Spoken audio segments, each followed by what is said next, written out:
risk. Risk is our business. That's what the Starship is all about. That's why we're aboard her. Engage. There are 3 things to remember about being a starship captain. Keep your shirt tucked in, go down with the ship, and never abandon a member of your crew. I don't care if the odds are against us. If we're going to lose, then we're going to go down fighting. But we're going to learn from those mistakes. That's what being human is all about. What a piece of work is man. It is a tale told by an idiot. Make it so. Hello, Internet. Welcome to the premiere episode of the Boldly Going podcast, a podcast where 3 white guys in their early 20s to mid-20s talk about every episode of Star Trek, beginning with the original series and ending with Enterprise. I'm one of your hosts, Alec Tim. I'm Bailey Sider. And I'm Ethan. So, for the first episode here, I figured we'd have a little bit of an opportunity just to introduce ourselves and talk about our experiences with Star Trek as a whole. Obviously, you have to be something of a fan to sign up for such a colossal, monumental project. My wife did the math and crunched the numbers, and for us to do every single episode of the originals of every single episode of every Star Trek at the rate that we're planning to do it, it will take 14.8 years. So, at least you got some variety in there. That's 5 shows plus the animated series. And each is relatively different from the ass. Some are good, some are bad. But all of them are Star Trek. So as for myself, I grew up with the original series. Now, I know what you're thinking. A 25-year-old guy, how'd you grow up with a series that was in the 60s? Well, my dad was a huge Trekkie, and he had them all on DVD.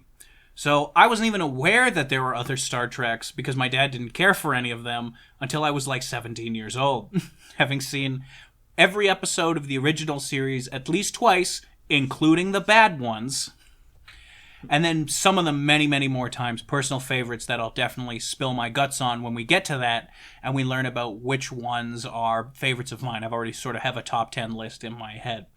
When I got older and got married, I discovered the other ones for real on Netflix and have since watched every single episode of TNG, the animated series, Deep Space Nine, and Voyager, and I'm currently on my first watch-through of Enterprise. It's pretty good so far. I figure that by the time we get to Enterprise, in about 12 years, I'll be able to have confidently said I've watched every episode of Enterprise. Pass this along to some of my other co-hosts. Bailey, what's your connection with this lovely franchise? Well, when I was growing up, I didn't have any exposure to it at all.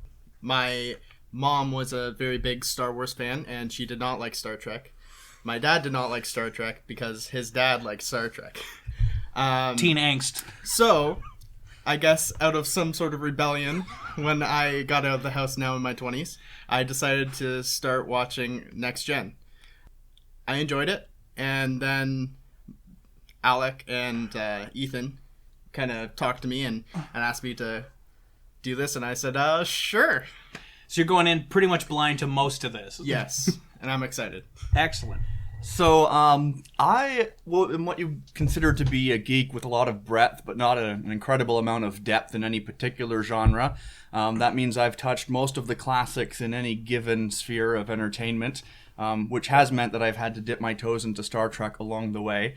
When it comes to sci-fi, I consider some of the best to be, the Mass Effect trilogy, bar certain moments. The original Star Wars trilogy, including a lot of the extended universe. Classics. I even watched a lot of Doctor Who up until the end of the 11th Doctor. Amen. Solid stuff. Solid stuff, and I've dipped into most of the Star Trek movies, the first movies. With Shatner. And yeah. As an aside, most of those are excellent, except 5. But we'll get there.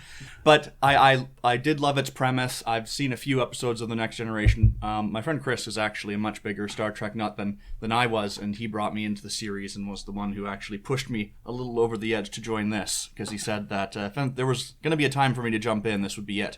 So I'm looking forward to sort of see one more of the classics here and just see what it is that makes sci-fi such a rich and interesting genre. There are certainly things that make sci-fi different and very unique. And if it's lacking those, then you find yourself up the creek a little bit. So here we go. Yeah, so we got 3 different degrees. I'm pretty much an uber Star Trek fan, and Bailey's just dipping his toes in, so we'll get kind of an insider perspective. And Ethan is a TNG/movie loyalist with an open mind for the other stuff. It will usually be the 3 of us. Occasionally there will be other people who will join us to guest star on some of these and get another voice in as well. I'm hoping to convince my wife to step behind the microphone at some point so she can let the whole internet know how much she doesn't like Dr. Crusher. I saw Ethan laughed when I said that. It's okay. I don't like her much either, but my wife is free to form her own opinion, and her own opinion happens to line up with mine. So we are going to start with the original series of Star Trek, which I am an ardent defender of. I was inspired to get started to do this podcast because I listened to another podcast, which I will link in the description on iTunes or YouTube or whatever is your platform of choice, that was done by the gentleman over at the Penske File. I'll link them in the description as well. I have a lot of respect for someone going through every episode of TNG, but I respectfully disagreed with a lot of his opinions, particularly about the original series, especially when he said he was only going to do the best of, and he didn't want to watch the whole thing, which internally made me go, hey, you coward, watch the whole thing. I know that there's a lot of ones that aren't great, but the same is true about TNG.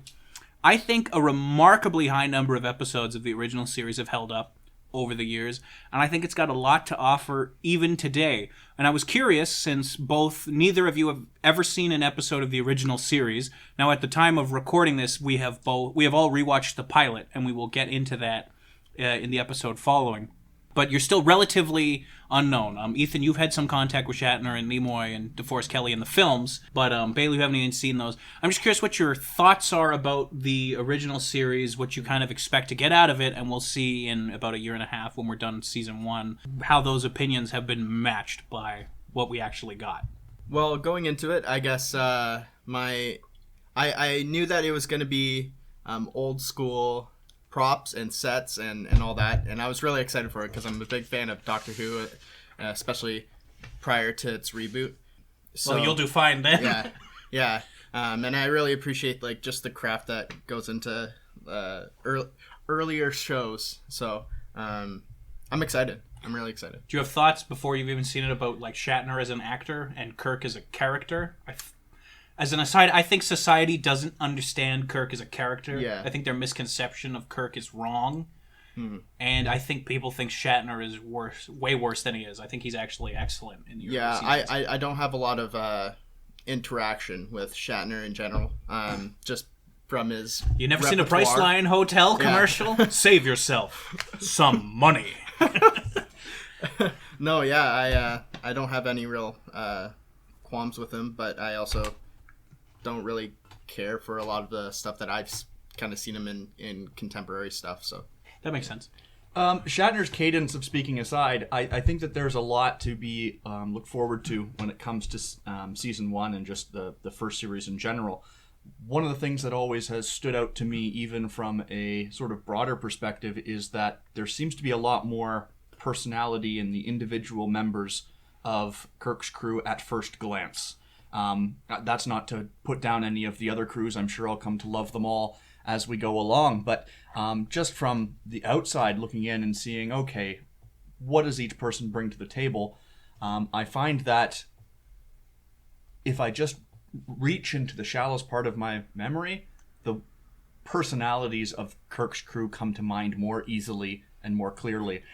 Kirk himself, I mean, certainly we're going to see a lot of camp when it comes to him. But I think that Kirk is an interesting study in being a man of idealism and sort of what it takes to see that idealism realized in the world around you, and just what it means to be a captain and have that state of high ideals. I always saw Picard as having a little bit more realism behind him and being a bit more tempered. So seeing Kirk as more of the outgoing, this is the way the world should be, and thus we will make that the reality. I want to see a bit more of that. At least that's what I'm seeing from the get-go. It might sound like blasphemy to some people, but Kirk and Picard are actually more in common than people realize, especially when you start watching the original series and not just listening to the ideas of what the original series is, when you actually sit down and watch the episodes, you understand the Kirk-Picard debate better, that great argument that's been going on and will go on for eons about who is the better captain.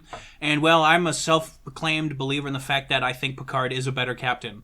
I believe firmly that Kirk is a captain who we would all be fortunate to serve with and who would do a pretty great job of taking care of his crew and balancing the philosophical questions, the exploration, the mission of Starfleet. And when it comes down to it, Kirk is the one captain who will punch a god right in the face if that's what it takes. So we are going to sign off now for this little introduction, and we are going to be back with the first episode of the Boldly Going podcast, Star Trek Original Series, Season 1, Episode 1, Where No Man Has Gone Before.